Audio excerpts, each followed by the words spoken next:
Welcome back, this is part 16 of What Happened to the Alien and Predator series.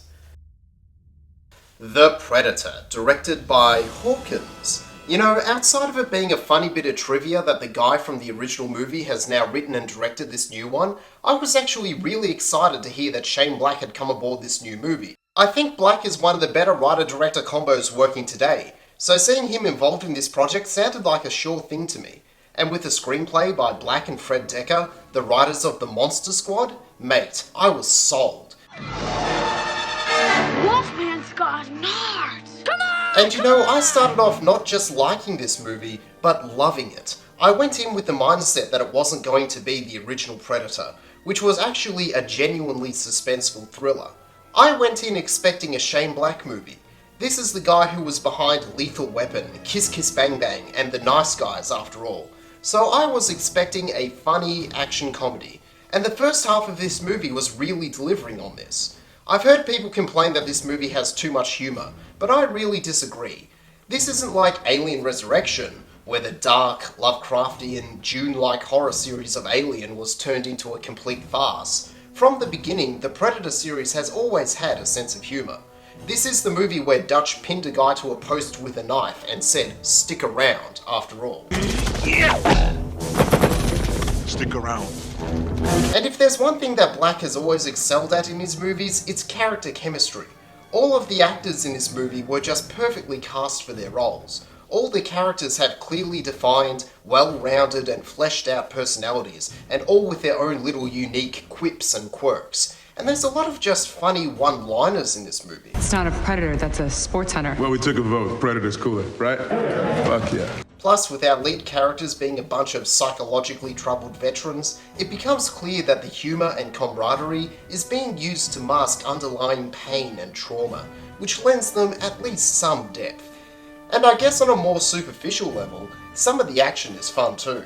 We've got this scene where a captured predator is breaking out of a government laboratory, it's picking guys up and throwing them around, it rips apart some dude's face, it picks up a human gun and starts blasting away some faceless goons. It's schlock, I know, but it's fun schlock. The Predator suit looks great, and there's some nice little nods to the Predator continuity.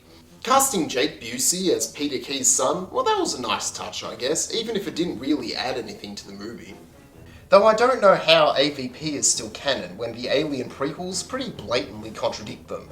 I don't know, maybe there's two timelines or something. So up until this point, I'm having fun in a trashy B-movie kind of way, but it's about halfway through the movie that things start falling apart. You might have noticed that I haven't described the plot yet like I do in my other reviews. Well, there's a reason for that, and that's because I had a hard time following what was even going on in this movie. And it's not like the movie had the most complicated plot ever. The story is just badly told. There's a lot of plain bad edits in this movie, where they just cut to things that don't make sense or haven't been properly set up. For example, there's one point in the movie where our characters are climbing onto a camper van to get away from two fighting predators, and we suddenly cut to a shot of a dog running towards the truck. But then we cut away and the dog is never seen again. What was the point of that shot? Why would you include a shot like that unless the dog was going to get into the truck with them? What, was there originally going to be a dogged sidekick in this movie just like in the Monster Squad, but then it got cut out? That's probably one of the more glaring examples, but the movie is just full of edits like this. Our previously unarmed characters decide that they're going to hunt the predators, so cut to they suddenly have guns. What the fuck? Where'd they get those guns from? Then they need to drive somewhere, so cut to they have cars now. What? Aren't you going to show us where they get these things? Or are we just meant to assume that they pulled them out of thin air? They're being hunted by predator dogs, but then when they shoot one of them, we cut to it suddenly becoming docile and following them around like a pet. What? It's like they cut out a scene that actually showed them taming it. There's a scene where a character is wearing a predator shoulder cannon. Don't ask. And he accidentally shoots himself in the head with it. But the thing is, the shot showing him doing this is cut so fast that on my first viewing of the movie, I couldn't even tell it happened. I was like, oh, what happened? Oh, he's dead? Did the predator kill him? No, he just shot himself. Was that an accident? Was that meant to be funny? If it was meant to be a joke, it wasn't properly set up. You'd first want a scene establishing that he was even wearing the gun and how it works, and then you'd include a shot of the gun turning to his head to show what happened. But no, he just randomly shows up wearing a Predator gun in one scene, then the clip of him shooting himself happens so quick that we can't even see it. It's just a mess. It's like this movie was edited in a blender. And from what story I could follow, this movie has made two big retcons to the Predator series. First off, the movie establishes that the reasons the Predators are taking the spines of people they kill isn't as a trophy as implied in the other films, but to collect DNA from their prey to genetically upgrade themselves, resulting in this bigger, badder Predator hybrid that's the main thread of the movie. And secondly, they imply that the Predators may be planning an invasion of Earth, because, I kid you not, they love hot environments, and global warming is making the place nice and toasty for them. That's right, it's going to be War of the Worlds meets An Inconvenient Truth. And like, I don't know, I appreciate that they're trying to do something new with the series, but well, I liked the fact that the Predators were hunters. There's something fundamentally terrifying about the idea of being hunted for sport. That this thing wants to kill you just because it's a sick fuck that enjoys it. It gets off on making you suffer, and that it's toying with you for its own amusement. But it seems that every new installment of the Predator series is trying its damnedest to get away from this great premise. The comics and novels want to turn the Predators into Klingon rip-offs that are all obsessed with codes of honor. The AVP movies wanted to turn the Predators into some kind of anti-heroes that were trying to save humanity from the aliens. And now in this movie, the Predators want to take over the world. I mean, what's wrong with the Predators being hunters? Why does nobody but me like that idea? At least in Rodriguez's Predators, they tried to expand on the hunter idea with the game preserve planet. And plus, I hate that their only idea to reinvent the Predator character is just to make a Predator that's even biggerer than the last ones. It's like the I-Rex from Jurassic World. It's not really a new, clever idea, it's just the same thing, but more of it. Plus, when you've got the practical Predator suit standing next to the CGI one, the difference is night and day. The suit looks so much better. Yeah, I understand that an 11-foot tall Predator could really only be achieved by CGI, but my question is, why do we need an 11-foot tall Predator in the first place? Was there something wrong with a Predator being only 7 feet tall? Dumb ideas like this just abound in this movie. Nearing the end of the movie, the new Predator hybrid is on a spaceship, surrounded by 12 of our human characters, and it gives them a warning through some translator device that it's going to give them a 7-minute head start to run before it starts hunting them in the woods. Now do the math with me here, kids. There are 12 of you, and it's giving you 7 minutes to prepare. Now how about, instead of running off into the bush where it can pick you off one at a time, how about, stick with me here, you surround the ship where it's cornered, open the door, and just kick the shit out of it. Just swing up the door and fill the room with as many bullets and grenades as you have. But no, they all just run away to get killed off like idiots.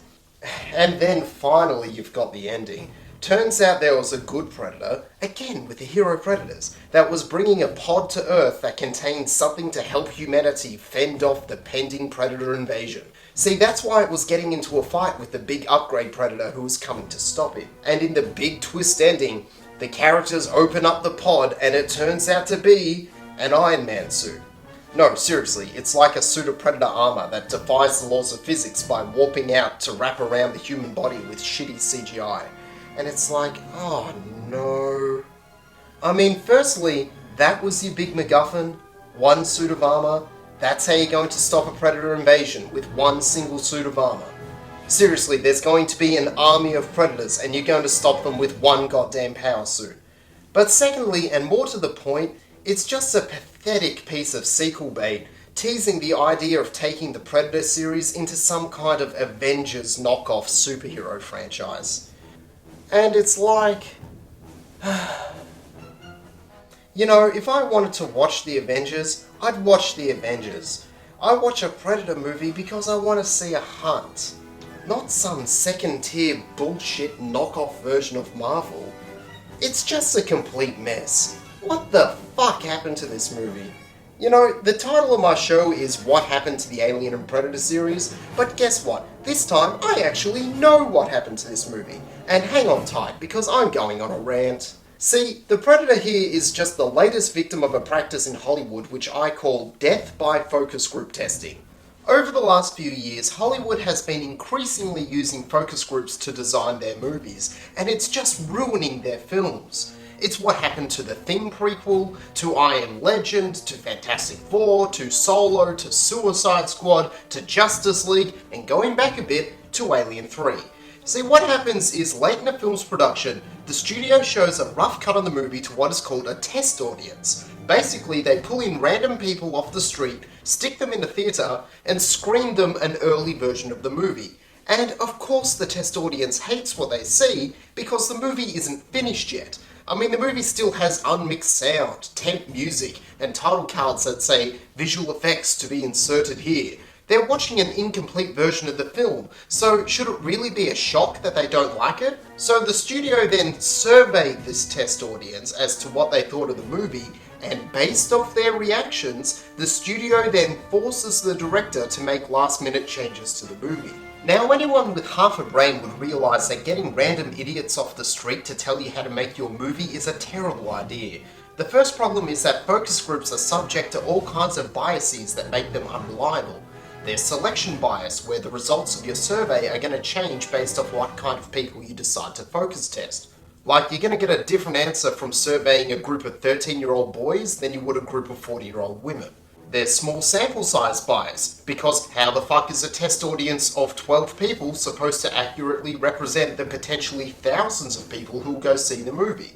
There's confirmation bias, where producers will favour survey results that agree with their already existing opinions on what needs to be changed. There's social desirability bias, where people being surveyed are more likely to give answers that they think people want to hear rather than say their honest opinion. I mean, if you ask me in a survey how big my dick is, I'm going to tell you it's 12 inches long. That doesn't mean it actually is.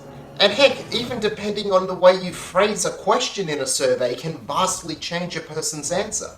But the second and much bigger problem with using focus groups to design your movie is that instead of getting the professional filmmaker to make your movie, you know, the guy who's been to film school and studied the craft of filmmaking, you're getting random mouth breathers off the street who really have no idea what the fuck they're talking about and getting them to design your movie. I mean, it's like, do you want your car to be built by an actual qualified auto engineer, or by some guy who doesn't know the difference between a camshaft and his arsehole? Because that's how you end up with a car like the Homer.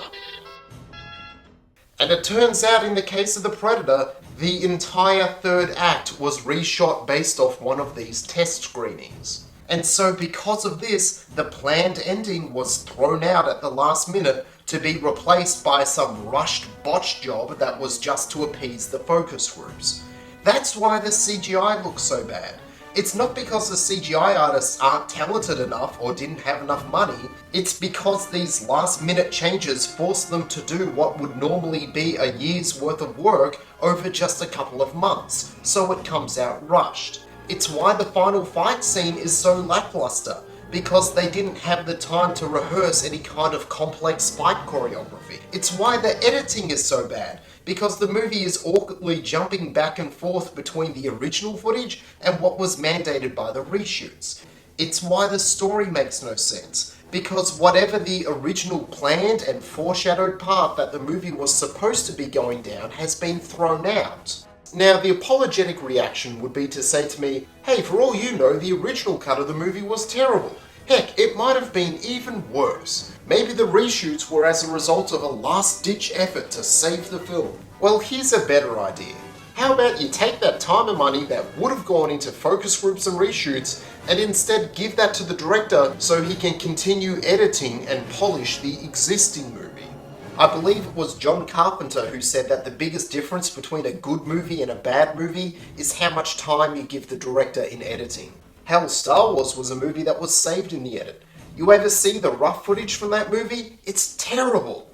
When I left, I was but a learner. Now I am the master. Only a master of evil, Darth.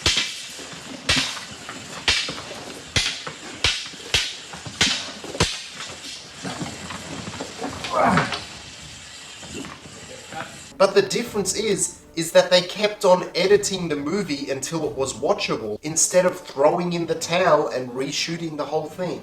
And ultimately, reshooting your movie is like trying to rearrange the deck chairs on the Titanic. If the movie's not working, it's because it has deeper structural problems, so throwing in last-minute superficial changes isn't going to help anything. You're better off saving the effort and just doubling down on the movie you've already made, instead of wasting more time and money trying to save it.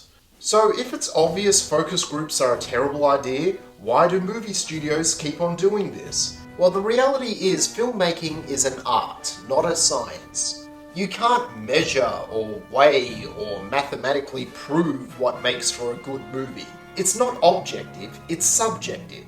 It relies on nebulous things like opinion and taste and artistry and gut instinct. There's no formula that you can follow that will guarantee a good movie. So the only real way to even somewhat ensure you'll make a good movie is just to get out of the artist's way and let them do their jobs to their best ability, because they're the ones who are the actual trained professionals. But the studios don't want to look at it that way. To the studio, this is just a business. They look at it the same way they would as if they were selling dishwashing liquid or sandpaper or something. They want a manufactured product that's so objectively proven to be good that it will somehow guarantee a return on investment.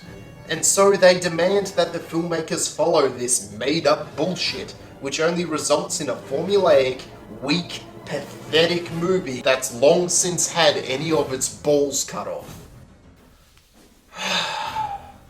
You know, there's a line in this movie where a character calls the team he's a part of Group 2, the sequel to Group 1, only stupider. Yeah, that sums up this movie pretty well.